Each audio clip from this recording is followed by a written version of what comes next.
بسم الله الرحمن الرحيم، وصلى الله على سيدنا محمد وآله الطيبين الطاهرين. كان الإمام موسى بن جعفر عليه السلام أعبد أهل زمانه وأعلمهم وأفقههم، وهو سليل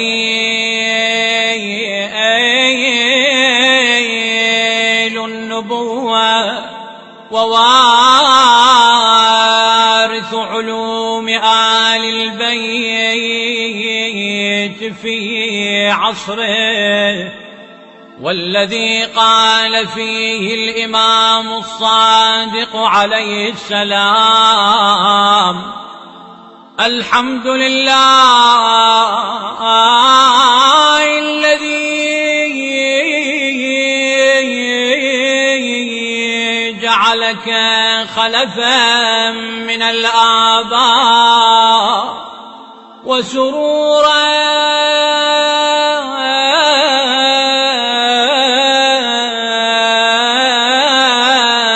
من الأبناء وعوضا عن الأصدقاء.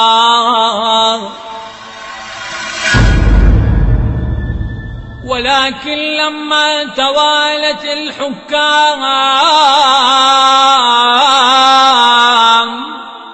على ظلم أهل البيت عليهم السلام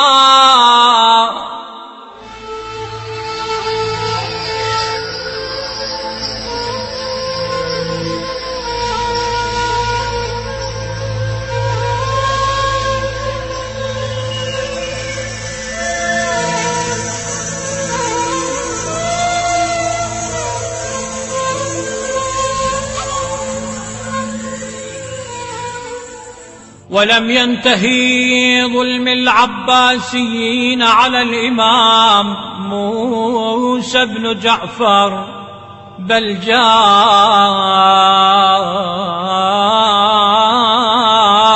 دور هارون الرشيد الذي انتشر في زمنه المجون واللهو والطرب.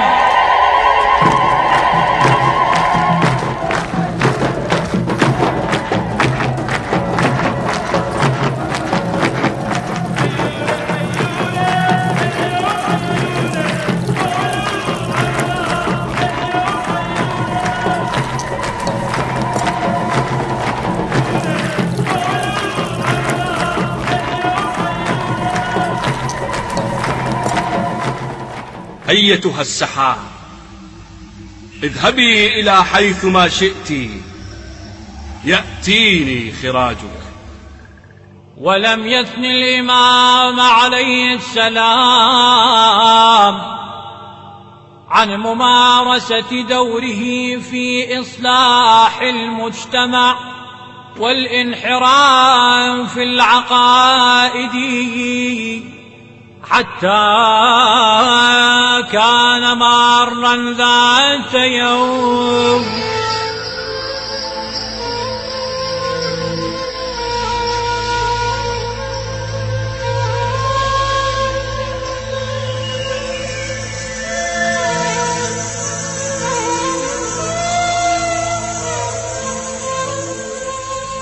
ورأى جارية ترمي القمامة، فرأى الإمام عليه السلام عليها آثار وأواني الخمر، فقال للجارية: أيتها الجارية، من صاحب الدار؟ فقالت الجارية لسيدي: بشر. وسيدك هذا حر أم عبد؟ فقالت الجارية: هو سيدي حر. صدقت، لو كان عبدا لله لخاف واستحى من الله. عند ذلك ذهب الإمام عليه السلام، ودخلت الجارية إلى الدار فسألها بشر: لم تأخرت؟ قالت: هناك رجل سألني عنه. ماذا قال لك؟ قالت: لما رميت القمامة سألني لمن هذه القمامة، فقلت لسيدي بشر، فقال: سيدك حر أم عبد؟ فقلت له أنه حر، فقال: صدقت، لو كان عبدا لاستحى من مولاه. فقال بشر: صفيه لي. فقالت الجارية: رجل عليه سيماء الصالحين، نحيف طويل، يسطع النور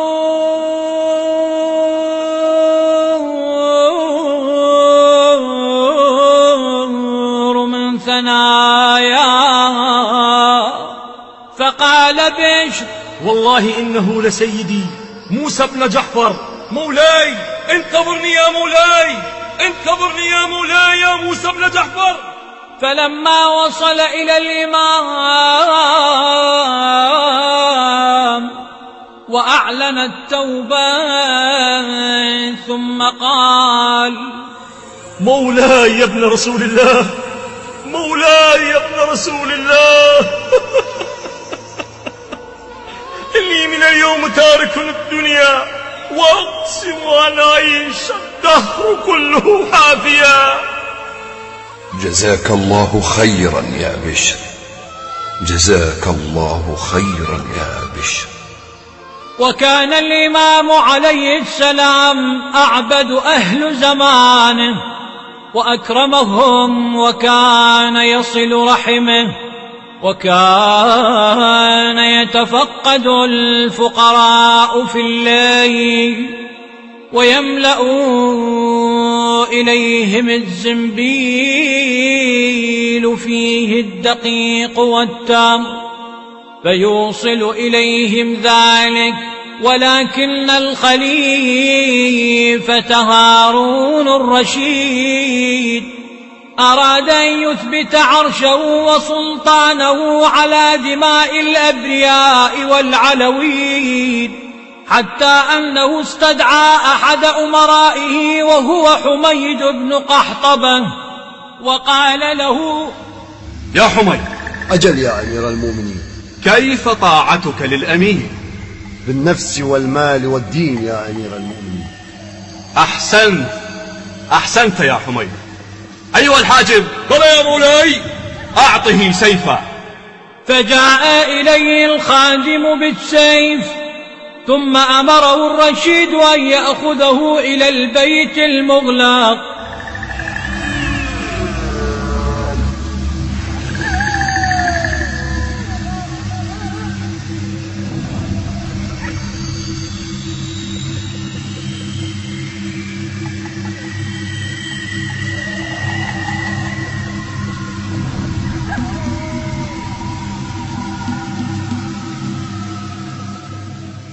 فجاء به الخادم إلى البيت المغلق، ففتح الخادم الباب وأمر حميد بالدخول. فلما دخل الدار وجد فيه 3 بيوت مغلقة، فقال: ما هذا؟ فقال له الخادم: افتح الباب الأول. ففتح حميد الباب وإذا به يرى مجموعة من العلويين من ذرية علي بن أبي طالب وفاطمة بنت محمد صلى الله عليه وآله. هكذا صار إذن بيع الضمائر، هكذا تكشف بالمال السرائر، فضعاف النفس في أدنى الحضيض، وكرام النفس تعلو كالمنائر. وهم شباب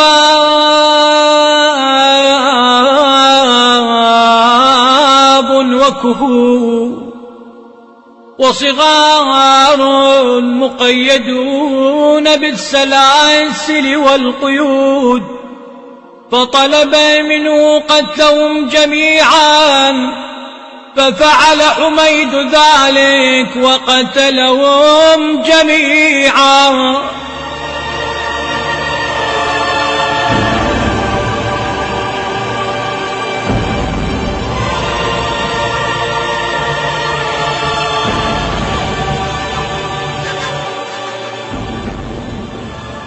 فلما انتهى من البيت الأول أمره أن يفتح البيت الثاني، ففتح حميد البيت الثاني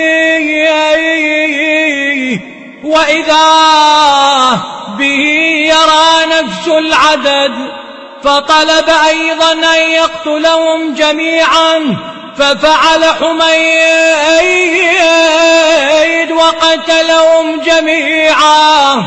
ضعف الطالب والمطلوب يا أهل الخيانة، أين رايات رسول الله بل أين الأمانة؟ ضعف الطالب والمطلوب يا أهل الخيانة، أين رايات رسول الله بل أين الأمانة؟ ضعف الطالب والمطلوب يا أهل الخيانة، أين رايات رسول؟ فأمره أن يفتح البيت الثالث، ففتح حميد البيت الثالث وإذا به يرى نفس العدد علويون مقيدون بالسلاسل، فطلب منه أن يقتلهم جميعا، فقتلهم جميعا إلا واحد كان، فقال له مسرور: إذا لم تقتله سوف أقتلك، فقتله حميد بن قحطبة. ثم عاد إلى قصر الرشيد، وكان هارون يخشى على عرشه وملكه ولا يبالي بقتل الجميع، ويبقى عرشه قائما حتى وضع الجواسيس والعيون على موسى بن جعفر. اذهب يا فاضل وادعوه ليحضر عندنا. سمعا وطاعة.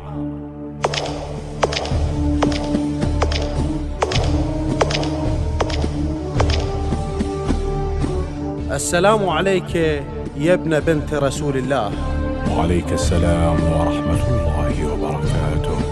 إن مولاي الخليفة هارون الرشيد يبلغك السلام ويدعوك إلى مجلسه. قل الرشيد إن شاء الله إنني قادم.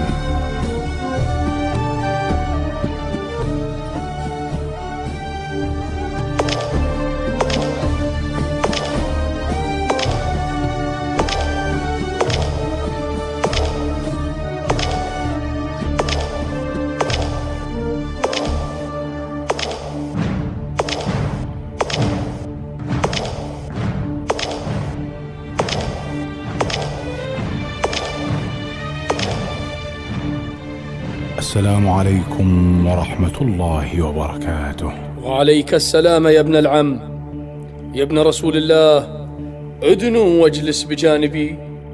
إنني أفضل البقاء في مكاني. يا أبا الحسن، ما عليك من العيال؟ يزيدون على 500. أولاد كلهم؟ لا، أكثرهم موالي وحشم، فأما الولد لي نيف 30. لما لا تزوج النسوة من بني عمومتهن؟ اليد تقصر عن ذلك. فما حال الضيعة؟ تعطي في وقت وتمنع في آخر. فهل عليك دين؟ نعم. كم؟ نحو 10,000. يا ابن العم، إنه أعطيك من المال ما تزوج به أولادك وتعمر به الضياع. إن الله قد فرض على ولاة العهد أن ينعشوا فقراء الأمة ويقضوا على الغارمين ويودوا عن المثقل ويكسوا العاري ويحسنوا إلى العاني، فأنت أولى من يفعل ذلك، وإنك لمقصر في ذلك. ما لك تحدثني بهذه الطريقة ونحن أبناء عم الرسول؟ ولكن نحن أبناء الرسول وأولى به منك. ولكن لنا الحق عليه. ونحن الأحق. كيف؟ لو بعث رسول الله صلى الله عليه وآله حيا وخطب منك كريمتك، هل كنت تجيبه إلى ذلك؟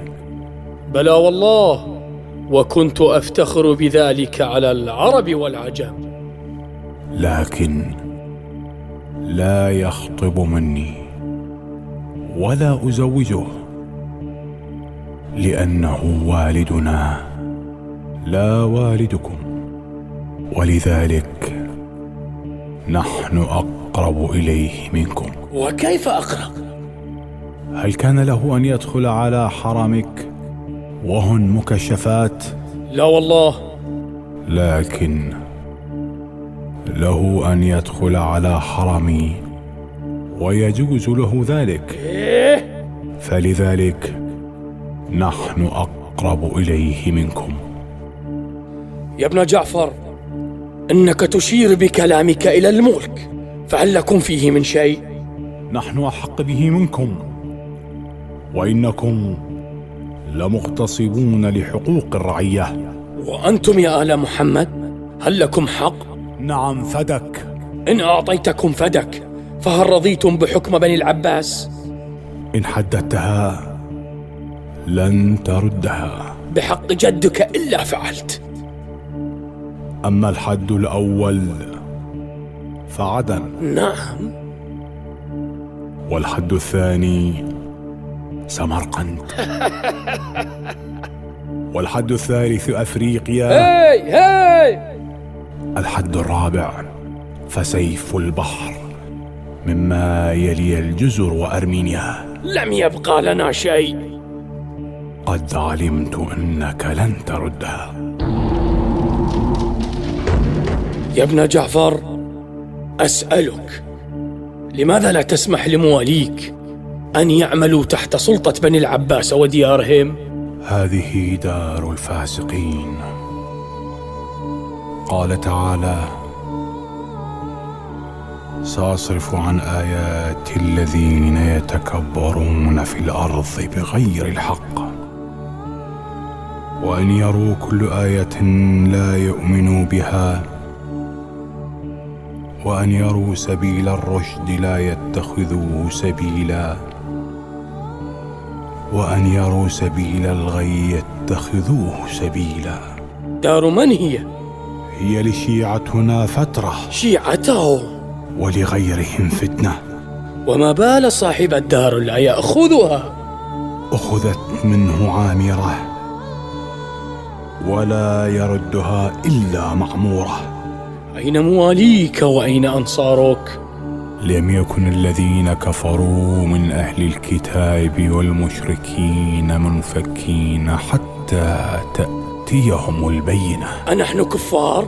لا، ولكن كما قال الله تعالى: الذين بدلوا نعمة الله كفرا وأحلوا قومهم دار البوار. يا ابن جعفر، إن هذا حديثك يوحي إلى الحكم، وإن الحكم العقيم، ويقلب الناس على حكم بني العباس، ولو كان جدك حي لقاتلته على الحكم.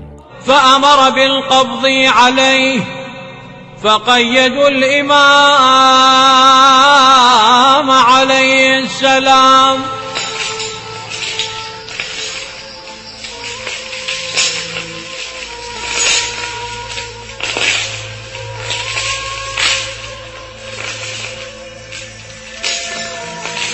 وجاءوا به إلى سجن البصرة. الكظيم قضى عمره بنار الحزن حيران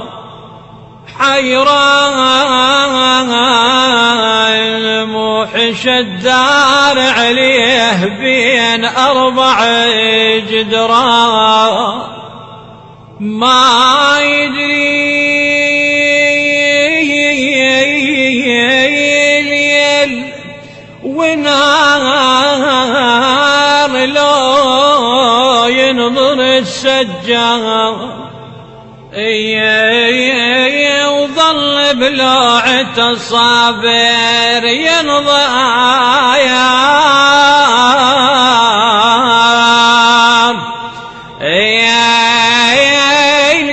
القلب حاير.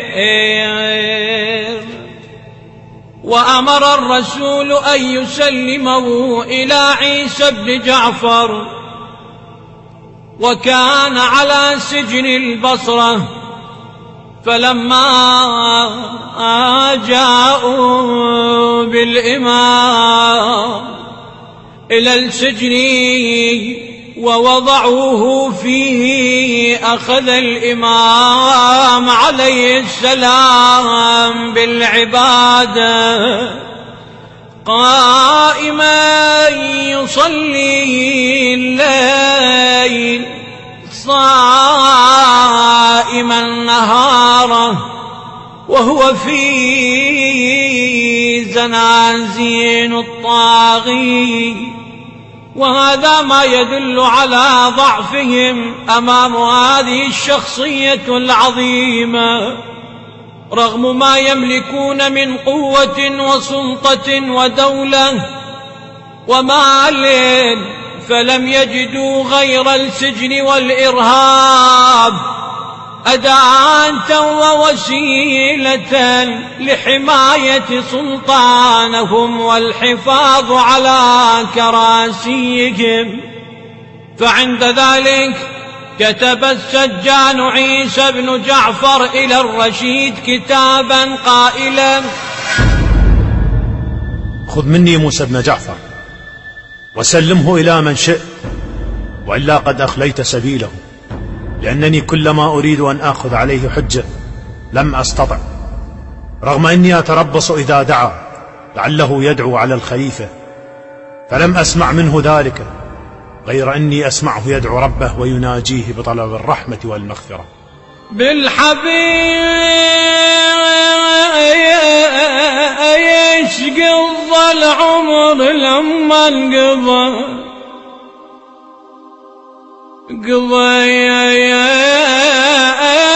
طاح ركن الدين واسود الفضل.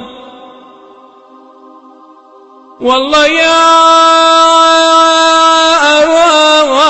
أروم نادى وهذا ما من رافضة، العجب كل العجب منع العذاب. فلما وصل إليه الكتاب كتب كتابا قائلا فيه: اخرجوا موسى بن جعفر من سجن عيسى بن جعفر إلى سجن الفضل بن الربيع. وجاءوا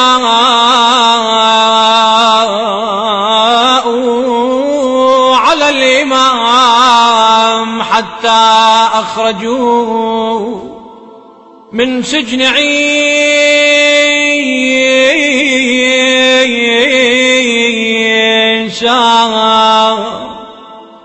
يا الهادي انت ثبتت للأمة الثقلين، ثقل الكتاب وحكمته وثقل أهل بيت الدين. تدري ايش جرى يا المصطفى يا ما حفظا والأمر لا بالكتاب تمسكا ولا عثرة الطيبين. وجاءوا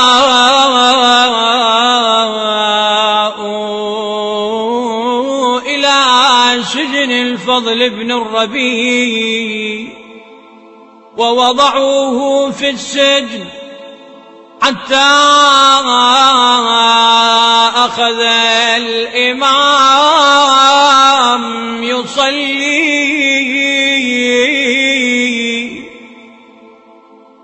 ويناجي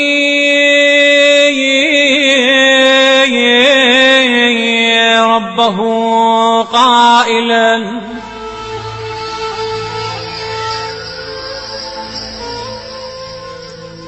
اللهم إنك تعلم أني كنت أسألك أن تفرغني لعبادتك، اللهم وقد فعلت ذلك فلك الحمد. وفي هذا الحال كان أحمد بن عبد الله جالسا عند الفضل بن الربيع، فقال له الفضل: اشرف على هذا البيت وانظر ماذا ترى. ثوبا مطروحا. تأمله جيدا. إني أرى رجلا ساجدا. تعرفه؟ لا. هذا هو موسى بن جعفر، أتفقده في الليل والنهار، ألم أجده في وقت من الأوقات إلا على هذه الحالة. إنه يصلي الفجر فيعقب حتى مطلع الشمس ثم يسجد سجدة، فلا يزال ساجدا حتى زوال الشمس، وهكذا هو حاله ودأبه. عند ذلك بعث هارون الرشيد إلى الفضل بن الربيع أن تسلم موسى بن جعفر إلى السندي بن شاهك.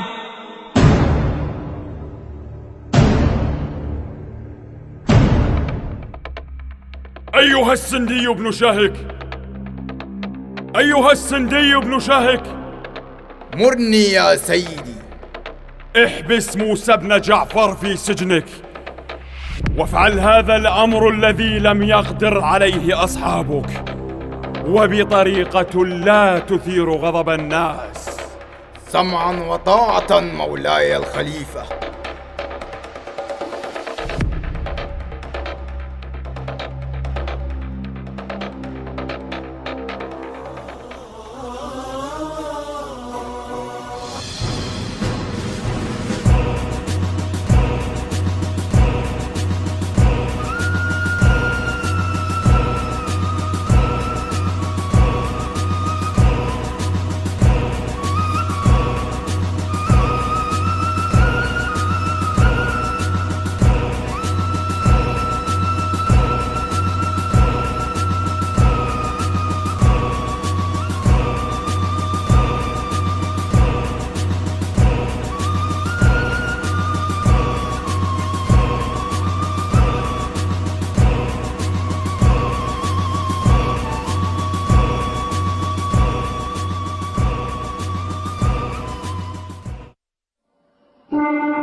هذه الجارية التي أرسلها الخليفة هارون ظنا منه أنها ستؤثر وتشوه في سمعة الإمام.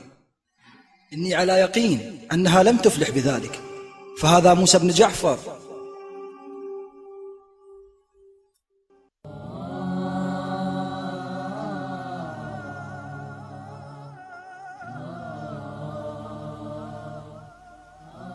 إلهي، خشعت الأصوات لك وضلت الأحلام فيك ووجل كل شيء منك وهرب كل شيء إليك وضاقت الأشياء دونك وملأ كل شيء نورك، فأنت الرفيع في جلالك وأنت البهي في جمالك وأنت العظيم في قدرتك وأنت الذي لا يؤودك شيء.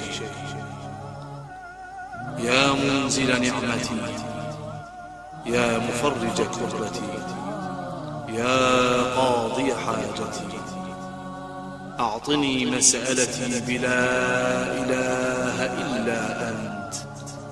آمنت بك مخلصا لك الدين، أصبحت على عهدك ووعدك ما استطعت. أبوء لك بالنعمة وأستغفرك من الذنوب التي لا يغفرها غيرك. يا من هو في علوه دان وفي دنوه عال وفي إشراقه منير وفي سلطانه قوي، صلي على محمد وآله. قدوس قدوس، سبحانك اللهم سبحانك، سيدي ومولاي، هل لي من توبة؟ إن كانت توبة نصوحة فالله سبحانه وتعالى سيقبلها إن شاء الله. إي والله يا مولاي، استغفر لي ربك، فإني جئتك مرسلة من الشيطان وأتباعه، لكني مذ رأيتك ووجهك القمر المنير وهيبتك وعبادتك وزهدك في الدنيا صحوت على نفسي، فقلت سبحان الله، ما هذا إلا عبد صالح مؤمن، وهبة الله سبحانه الكرامة والهيبة والوقار، وإني لأرى نفسي إني قد تبت على يديك سيدي، فادعوا لي ربك أن يقبل توبتي حتى ولو كلف ذلك حياتي، فإني ميتة لا محال. إن كنت ترين أنك ميتة فتوبي إلى الله، فأنت مغفور لك إن شاء الله، ومؤمنة ومسلمة، فاذهبي إلى دارك واعبدي الله حق عبادته يرحمك الله. لا إله إلا الله محمد رسول الله، لا إله إلا الله محمد رسول الله، لا إله إلا الله محمد رسول الله. الله أكبر، الله أكبر، الله أكبر.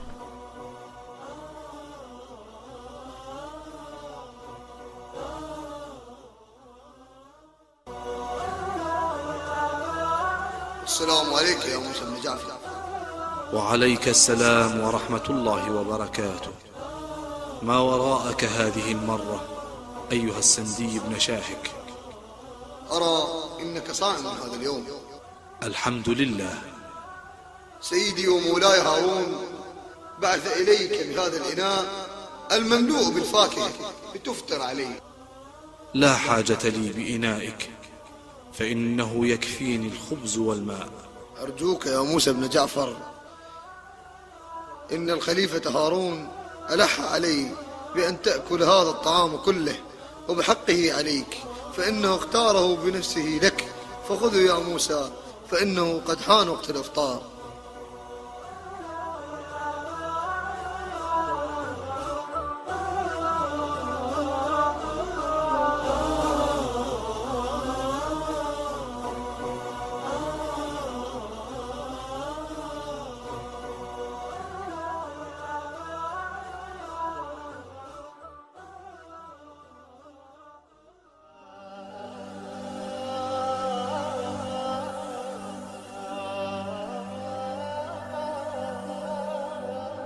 حسبك يا ابن شاهك، لقد بلغت مبتغاك وما تصبو إليه.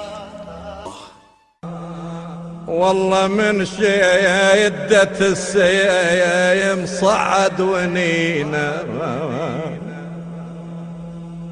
ونينا يتلوى بالسجن ما حد يعينا. أنا وياين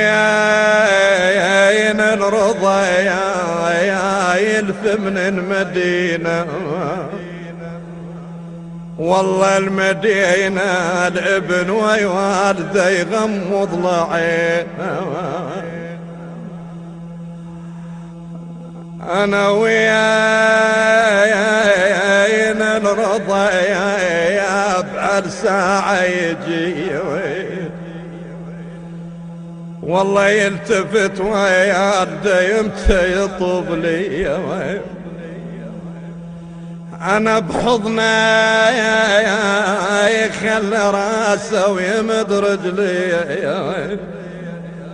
اي والله ويغمض عيونه ويغطي، وكأني بلسان الإمام الرضا سلام الله عليه.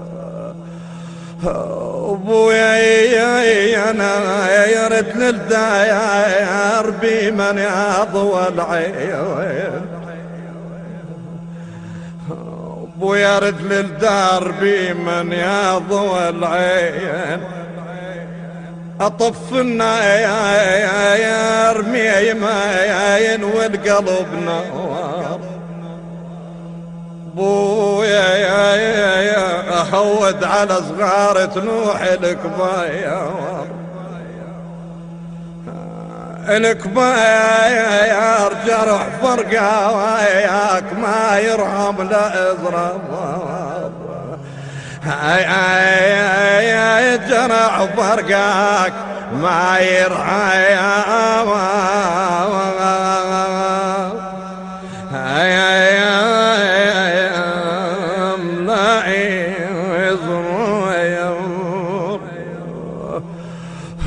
ابويا جيت ودمعة عيالك تزتني، ابويا نجيت ودمعة عيالك تزتني، ردت اسمعها منك ابويا يا ابني. ابويا صفينا بكل وطن مدفون مظلوم، العبوة ومن الولاية يدوعي انا محروم. ابويا انا عادة الميت يحضرونا،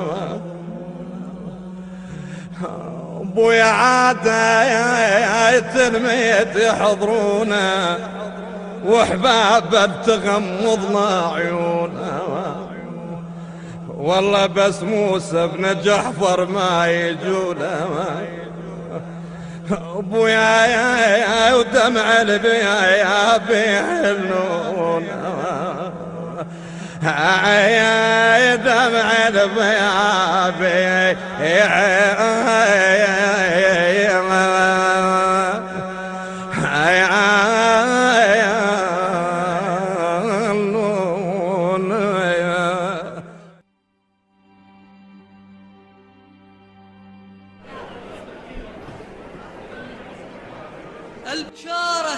البشارة سيخرج سيدنا مولانا موسى بن جعفر من سجن هارون.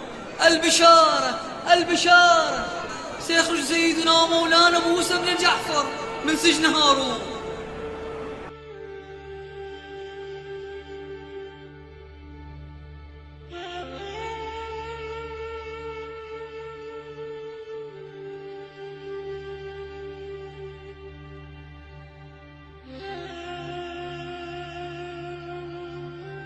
أيها الناس، هذا الحجازي، هذا موسى بن جعفر، هذا إمام الرافضة قد مات، فمن شاء فليأتي ويتفرج.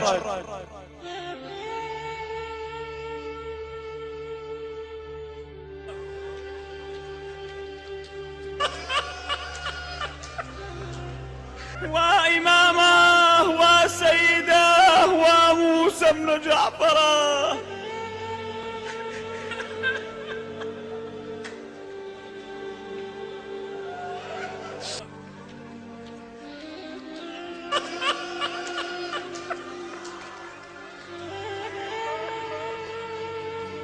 يا أخي النصراني، بالله عليك إلا ما نظرت في وجه إمامي.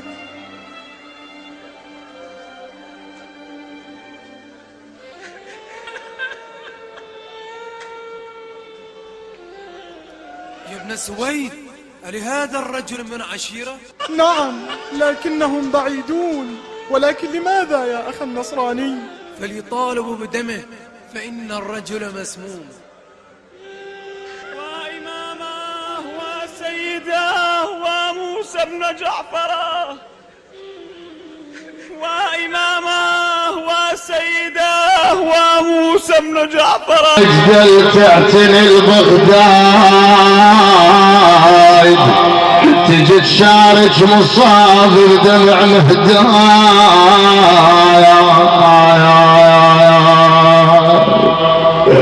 بعد الوصف مولاي الرضا سلام الله عليه يقول: يا ابويا الدار ظلم خلاف عيناك، يلجلت بعد ما ترد ليها، مكان البي قعدنا وياك بالبيت، من صد الهول والدمع اجريها. يقول: اتذكر قعدت وياك اليوم، العشرة وياك ما ترجع لياليها. ألف يا حيف ذاك الوقت ما دام. سعد الله قلب مولاي الرضا، سعد الله قلب مولاي صاحب الزمان. شنو المصايب اللي يشوفها؟ يقول: ألف يا حيف ذاك الوقت ما دام، مهضومة تظل الشال واليها،